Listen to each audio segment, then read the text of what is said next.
It is not the best time to come out here filming, but as I'm here and I'm looking at this, I can show you this as well.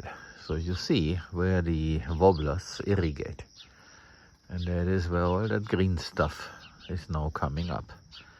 This of course is a pioneer species, but it's biomass, and my intention is to cut this so that it decomposes and builds soil. The Paulownia trees from the first batch that I set here, they are already quite big. There in the background are the others that are a little bit newer. And you see this guy here, for example, and even the one here at the very beginning is quite big. I also set a few here. So there's one in the back, then there's another there. They are still very small, but in a week or so you will see them better. My intention is to fill this area here with those trees. There we have our door to come in here, and eventually you will be able to go in here and there will be a path. And down there are more trees.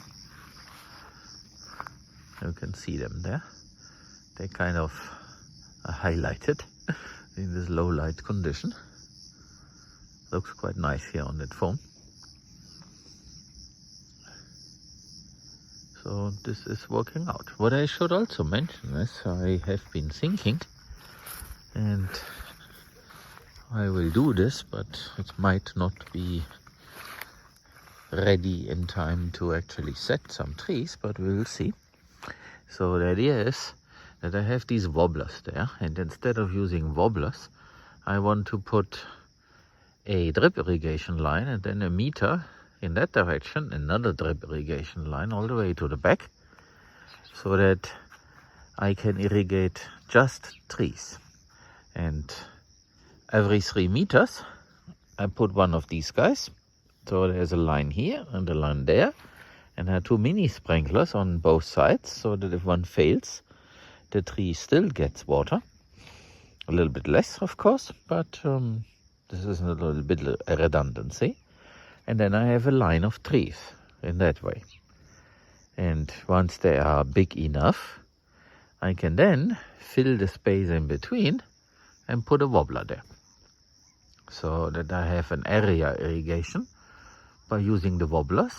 But in the beginning, so basically the first year or maybe also the second year, I can use the drip irrigation just for the trees, and the wobblers will then wet the area between, and there I can seed something, sun hemp, Bermuda grass, stuff like that. So additional things if there is not enough already growing, because as a seed bank, as you see, these things have not been there before. They are now coming up because the heat is there and the moisture. So it might not be necessary, but I can seed something and make this nice. So then I have some sort of a LA cropping system. Someone in the US did this, New Forest Farm or so. I forgot the name. He also wrote a book about this. New Forest Farm, I think it's. So that's a similar thing, and I can do this between the oak trees, so that I get to a closed canopy very quickly. And later I can add other tree species to the whole thing, but the Paulownia trees have added biomass. And that way I think I can finally restore this the way I always envisioned. And of course I can introduce animals then at some point, starting with some geese, and then of course the pigs and sheep and all the other animals that are typical for this area, but I start with small ones. That's what I'm thinking about. And this basically here is now my personal test ground. So I should mention I wanted to do something with some volunteers, but this event never happened because it was too cold, the trees were not available yet, and then of course it got hot and people also apparently did not have time. And now I just do it myself here in the back, and also there I also planted a few more trees there in the middle berm. So basically, where I have irrigation already, I just take an hour and set a few of these trees. And then this changes. So this will be a closed canopy very soon. Of course, very soon will not be next year. They still need to grow. But in 3 years' time, I think we will have a closed canopy here. Will be quite interesting to see. Will be similar to those ones there, because they have this age and they are growing very well. I also got myself 2 bags of fertilizer, mineral fertilizer, the bad stuff. And my idea is, as I don't have compost and all the other things readily available, it doesn't matter. It's the same thing. Instead of using a sourdough starter to make my bread, I can also use dry yeast. It's the same stuff. It has a function. And of course I use it to help these guys grow well and make strong roots and go down where the water is. And then I restore the whole thing, and the rest is then happening in a biological way. But first I need to fix the context, so that there is food and water. And then every biological thing will grow and thrive. I can't fix things by hanging on to an idea and ignoring the reality. So I rather do something that works in order to establish something that is then self-sustaining. Of course, this can lead into a huge conversation, but that's what I think at the moment. And I think it shows that this is possible. Ask me in 2 years how this same area looks like. Well, you will see it if you keep watching. So we will have a good look at this in 2 years. But for now, I continue to do this over there in this area. And I think next year, early, I will have a lot more of this and then a lot more of these trees. So this year I need to slow down a little bit because I need to focus on a few other things. But with this new knowledge, my intention is to replicate this all over this area there in the back, so that eventually we also come to the maternity yard, to the maternity area for pigs there in this area. Of course, it needs construction, because in order to breed pigs, I do need a quarantine shelter. That's mandatory. And once I have this needs to be made out of concrete and steel and all these unorganic materials. And I have an idea where. So once I have this, then this surfaces this area. And between now and then, I can work with these trees. So that's the plan. And it's a very simple plan. And it is a lot more likely to actually work. As you know by now, what is growing there is not zucchini but watermelon, because I confused the two at the time of planting when they were little. And here's an update. and the irrigation is running, so I need to stay a little bit here to the side.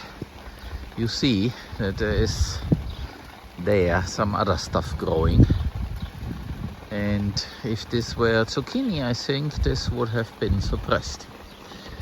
I am now curious to see what will happen. I will not go in there and try to remove things. We will see if the watermelon is able to get enough light.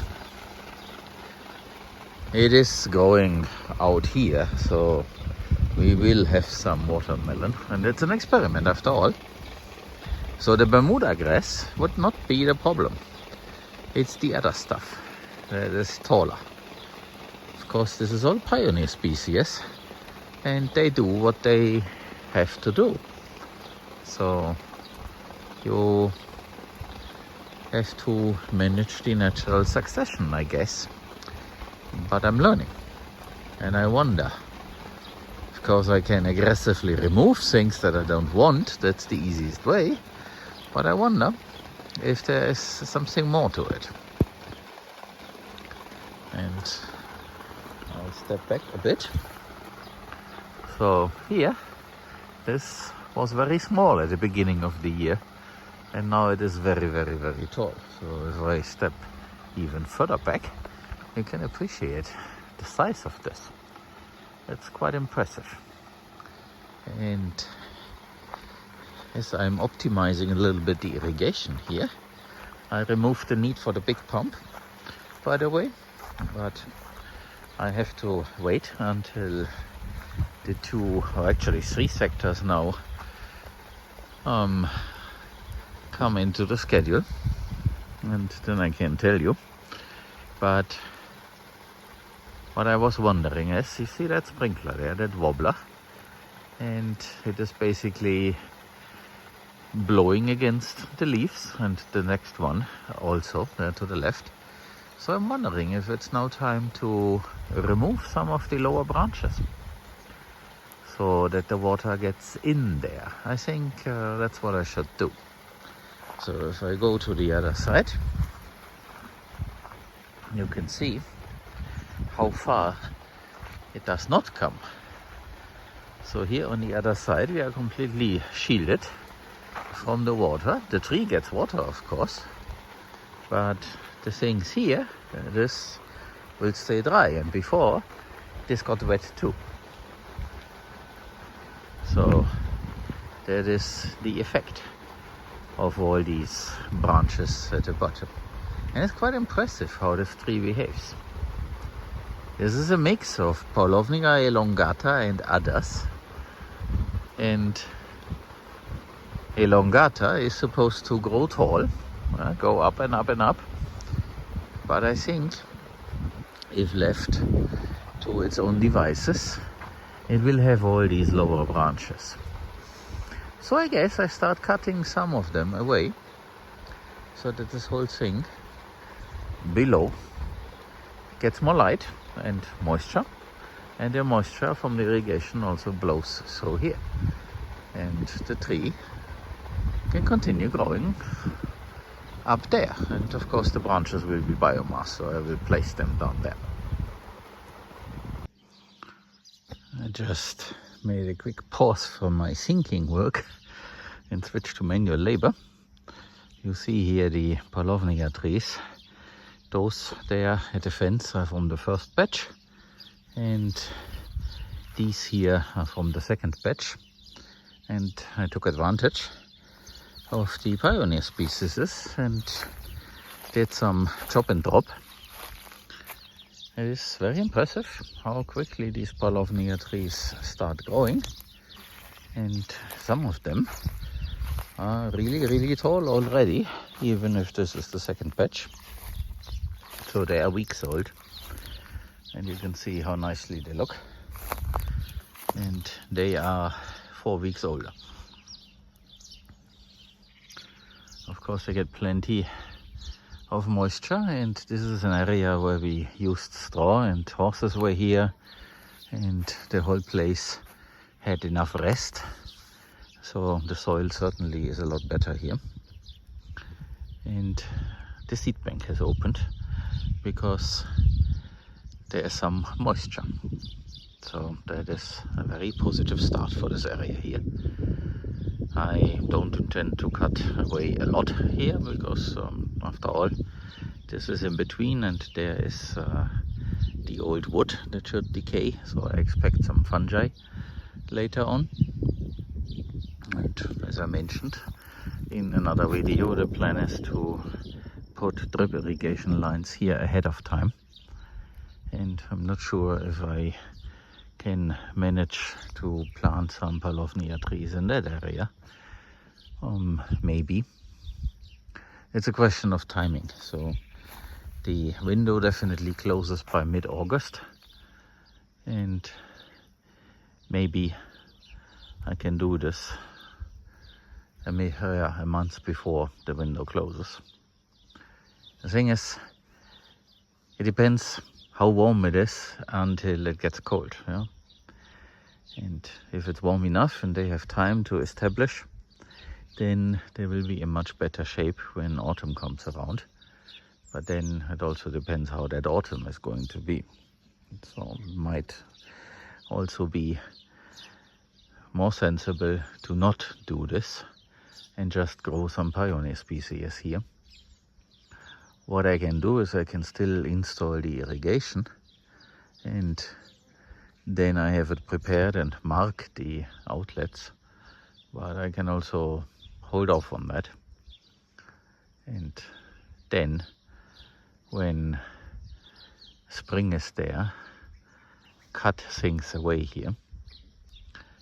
And when the time comes to plant Paulownia trees, which is in early May, then I can do this. Why rush?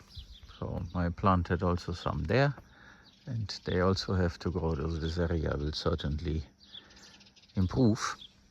And you can hear the birds chirping, and also it is hot. It is not as hot here as it used to be. So there is some positive effect of all this. So it is working. What I should also mention, and I'm waiting for it to come into effect, there is a third water line coming from up there, so that we have now 3 sectors. So this is one, then the center part is another, and what's behind is the third sector, so that the small pump can irrigate all 3. And my plan is to irrigate 2 times a day for a little bit shorter period of the duration. So maybe half an hour in the morning, half an hour in the evening, something like that, instead of an hour. And we have to see what that means for the energy management. And as I stand here, I can point out something. So here, there are some new oak trees coming up from the mother oak, where I'm standing in its shadow. So here is another one, multiple ones. So actually I'm standing in a sea of oak trees. I'm stepping onto them. So there. And there is more. So this is quite interesting. So that is the mother tree. And here are the young oaks. So that's a very positive thing.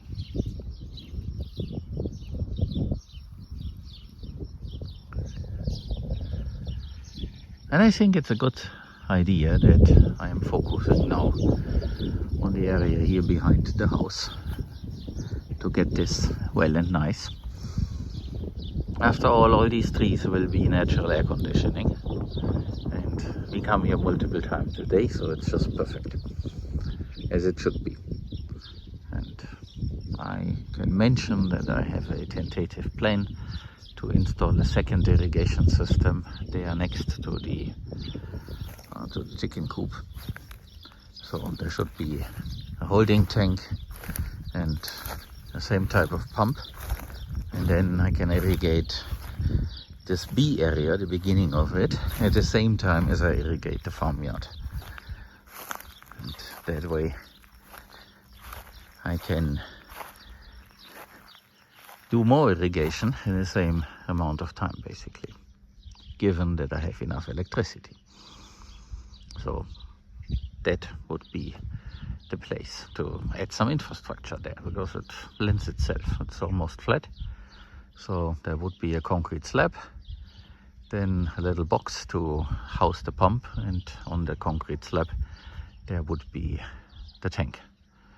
Maybe it could even be some 10,000 liters, so that I can pump it full and then irrigate as much as I like, and maybe I can do two runs without pumping it full again. But of course that also is connected to other ideas regarding the ponds and yeah, some ball valves that can be automatically opened and closed. So for example, I'm thinking about using a ball valve at the entrance to each holding tank, and a pump in a pond would just pressurize the line that goes to several destinations, and the destination that is open will then fill, something like that. Those larger diameter ball valves are expensive. So if you use the manual shut-off valve, that it's a cheap thing, but if it becomes electric, then it gets expensive. And by expensive, I mean beyond 200 euros. So one needs to think about these things and also learn how to properly control them.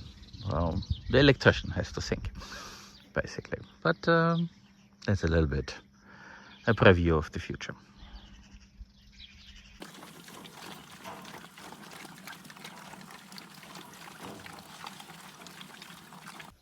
I just came here to check on the watermelons that are in fact zucchini. And look what we found. It is a pleasant surprise. It was unexpected. And look how these plants look like. They have grown very big, and more zucchini are on the way. You see the flowers in there.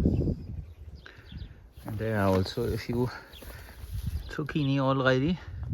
Down there you see one. It will take probably 2 days or so. So this zucchini patch that wanted to be a watermelon patch is doing great.